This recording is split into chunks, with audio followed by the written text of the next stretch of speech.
আমার উপর ভরসা করার জন্য আমি আমাদের সর্বোচ্চ নেতা ভারতবর্ষের যশস্বী প্রধানমন্ত্রী নরেন্দ্র মোদীজিকে আমি ধন্যবাদ জ্ঞাপন করব।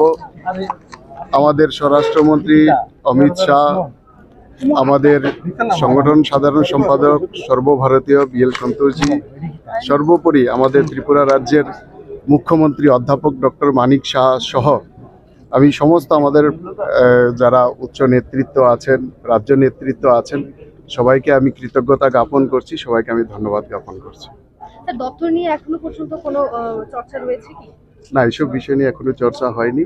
আমি ভারতীয় জনতা পার্টির একজন একনিষ্ঠ সৈনিক, এসব নিয়ে ভাবনা চিন্তা করি না। দল যখন যেই জায়গায় যেই পরিস্থিতিতে বা যা দায়িত্ব দিয়েছে সেটা দায়িত্ব এবং কর্তব্য হিসাবে আমি নিষ্ঠার সাথে পালন করে এসেছি। আগেও যা দায়িত্ব দেবে সেটা নিষ্ঠার সাথে পালন করব। বাংলাতেও দলের কাজ সংগঠনের দায়িত্ব পালন করেছেন, কোথাও কি এই অভিজ্ঞতাগুলো প্রশাসনের কাজে লাগবে? কিভাবে লাগবে? বাংলাতে আমি অন্য ভূমিকায় ছিলাম।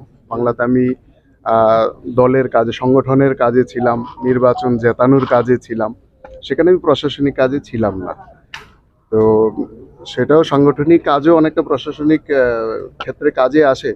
তো দুটো অভিজ্ঞতাই সেখানকার সরকারকেও দেখেছি, আবার ত্রিপুরাতে 2021-এ আসার পর থেকে আমাদের সরকারের সাথেও বিধায়ক হিসাবে আমি কাজ করেছি। দুটো অভিজ্ঞতা মিলিয়ে আশা করি আগামী দিনে ভালোভাবে কাজ করতে পারবো। কর্মী থেকে একজন বিধায়ক থেকে এখন আজকে ক্যাবিনেট মন্ত্রী, কি বলবেন আজকে এই সময়টা কেমন লাগছে আপনার? একটা নতুন অধ্যায়ের শুরু।